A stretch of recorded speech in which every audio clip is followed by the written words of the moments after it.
మే 9వ తేదీ. ఎప్పుడైనా గమనించారా? ఇది కేవలం క్యాలెండర్లో కనిపించే ఒక సాధారణ రోజు మాత్రమే కాదు సుమా. దాదాపు 2700 సంవత్సరాల అచంచలమైన విశ్వాసం, త్యాగం మరియు విశేషమైన సామాజిక పురోగతి అంతా కూడా ఈ ఒక్క రోజులో ఇమిడి ఉందంటే నమ్ముతారా? అవును. ఈనాటి మన వివరణలో అనాదిగా వస్తున్న ప్రాచీన ప్రవక్తల దగ్గర్నుండి ఆధునిక యుగపు సామాజిక సేవా మార్గదర్శకుల వరకు మే 9న స్మరించుకునే ముఖ్యమైన సాధువులు, వీరుల జీవితాల గురించి ఒక అద్భుతమైన ప్రయాణం చేద్దాం. అసలు వాళ్ల జీవితాల ద్వారా మన మానవ సమాజం ఎలా పరిణామం చెందిందో ఇప్పుడు చూద్దాం. సరే, మరి నేరుగా విషయంలోకి వెళ్ళిపోదాం. ఈరోజు మనం ముఖ్యంగా 4 విభాగాల గురించి మాట్లాడుకోబోతున్నాం. 1. సన్యాసుల నుండి కమ్యూనిటీల వరకు ప్రయాణం. 2. విశ్వాసానికి వాళ్లు చెల్లించిన మూల్యం. 3. సామాజిక సేవా మార్గదర్శకులు. మరియు 4. వాళ్లు మనకు వదిలివెళ్లిన సేవా వారసత్వం. ఇలా విభజించి చూస్తే ఈ సుదీర్ఘమైన చరిత్ర మనకు చాలా సులభంగా అర్థమవుతుంది. ముందుగా మొదటి అంశంలోకి వెళదాం. సన్యాసుల స్థాయి నుండి కమ్యూనిటీలు ఎలా ఏర్పడ్డాయి? ప్రాచీన కాలపు గుహల నుండి ఒక ఆర్గనైజ్డ్ వ్యవస్థగా మతపరమైన జీవనం ఎలా మారుతూ వచ్చిందో చూద్దాం. ఇక్కడొక ఆశ్చర్యపరిచే విషయం గమనించండి. మే 9వ తేదీన మనం స్మరించుకునేవారి కాలవ్యవధి ఎంత విశాలమైనదో చూడండి. ఏకంగా క్రీస్తుపూర్వం 8వ శతాబ్దానికి చెందిన ప్రాచీన ప్రవక్త యెషయా దగ్గర నుండి 20వ శతాబ్దంలో 2వ ప్రపంచ యుద్ధంలో ప్రాణత్యాగం చేసిన బ్లెస్డ్ స్టెఫాన్ గ్రెలేవ్స్కీ వరకు ఈ ప్రయాణం సాగుతోంది.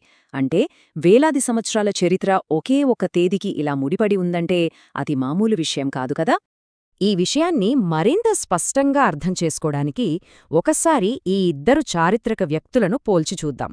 ఒకవైపు 3వ శతాబ్దానికి చెందిన సెయింట్ బీటస్. ఈయన స్విట్జర్లాండ్లోని ఒక గుహలో ఒంటరిగా జీవిస్తూ ఒక డ్రాగన్తో పోరాడారని చెబుతారు. డ్రాగన్ అంటే నిజం డ్రాగన్ కాదు, అజ్ఞానాన్ని లేదా చెడును పారద్రోలడానికి వాడిన ఒక అలంకారిక రూపకమనమాట. దానికి పూర్తి భిన్నంగా 4వ శతాబ్దానికి చెందిన మాజీ రోమన్ సైనికుడు సెయింట్ పచోమియస్ వ్యవహరించారు. ఆయన ఒంటరి జీవితాన్ని పక్కన పెట్టి ఏకంగా 7,000 మందికి పైగా సభ్యులతో ఒక అద్భుతమైన కమ్యూనిటీని, ఒక క్రమశిక్షణను ఏర్పాటుచేశారు. ఎంత స్పష్టమైన వ్యత్యాసమో కదా. అసలిదంతా ఎందుకు మాట్లాడుకుంటున్నామంటే ఇక్కడే మనకు సినోబిటిక్ మొనాస్టిసిజం అనే పదం వినిపిస్తుంది. వినడానికి కాస్త టెక్నికల్గా అనిపించినా దీని అర్థం చాలా పవర్ఫుల్. వ్యక్తులు కేవలం ఒంటరిగా అడవుల్లోనో గుహల్లోనో మనుగడ సాగించే పద్ధతి నుండి ఉద్దేశపూర్వకంగా ఒకరికొకరు సహాయం చేసుకుంటూ కలిసి జీవించే దిశగా మానవ చరిత్ర మలుపు తిరిగిన క్షణమిది. ఒక సమాజంగా కలిసి బతకడం అనే భావనకు ఇక్కడే బలమైన పునాది పడిందనడంలో ఎలాంటి సందేహం లేదు. ఇక రెండో విషయానికి వస్తే విశ్వాసానికి వాళ్లు చెల్లించిన మూల్యం. కమ్యూనిటీలు పెరుగుతున్న కొద్దీ వాటిని వ్యతిరేకించే శక్తులు కూడా పెరిగాయి. శతాబ్దాలుగా వస్తున్న ఈ హింస గురించి ఇప్పుడు మాట్లాడుకుందాం. ఈ వివరాలను కొంచెం విశిదంగా పరిశీలిస్తే ఒక ఆసక్తికరమైన, అదే సమయంలో బాధాకరమైన ప్యాటర్న్ కనిపిస్తుంది. మానవ చరిత్రలో పీడన, హింస అనేది కాలంతో సంబంధం లేకుండా ఎలా కొనసాగిందో ఇది స్పష్టం చేస్తుంది.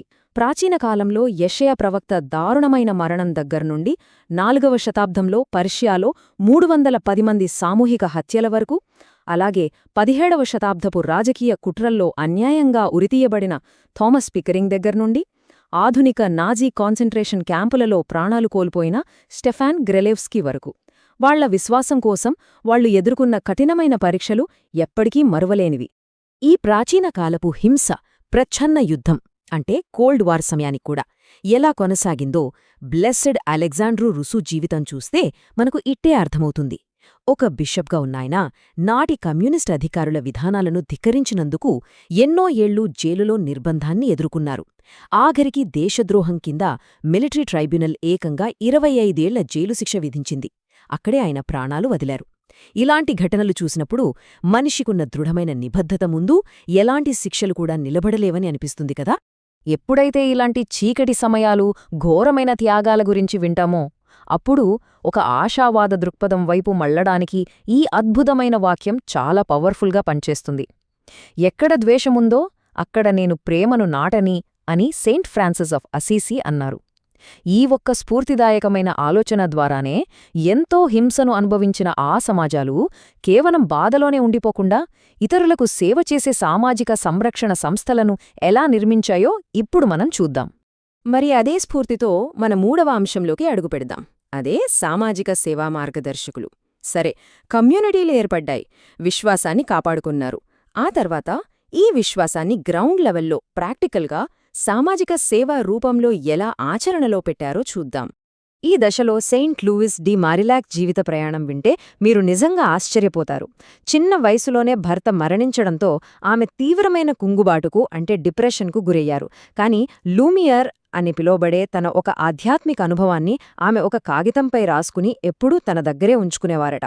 ఆ విజన్ ఆమెకు నిరంతర స్ఫూర్తినిచ్చింది.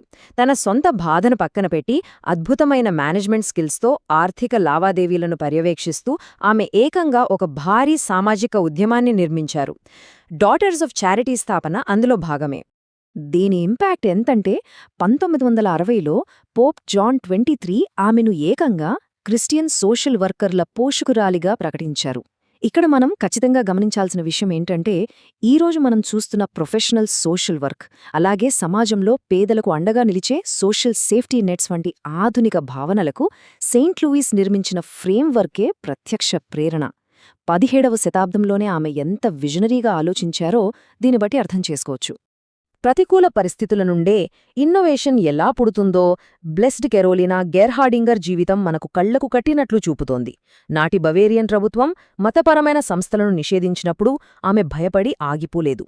బదులుగా శ్రామిక వర్గాల పిల్లలకు, కుటుంబాలకు విద్యను అందించే ఒక సరికొత్త విద్యా వ్యవస్థను ఆవిష్కరించారు. ప్రభుత్వ అణచివేతను ఎదుర్కొంటూనే ఎడ్యుకేషన్ సిస్టమ్ను విజయవంతంగా విస్తరించారు. అదొక గొప్ప ముందడుగు. ఇప్పుడు కాస్త దక్షిణ అమెరికా వైపు చూద్దాం.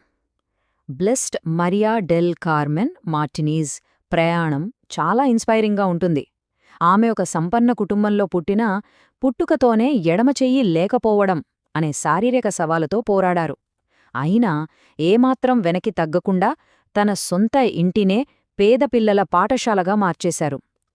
భౌగోళిక సవాళ్లను, దూరాలను అధిగమించి స్థానికంగా సేవా సంస్థలను నిర్మించారు.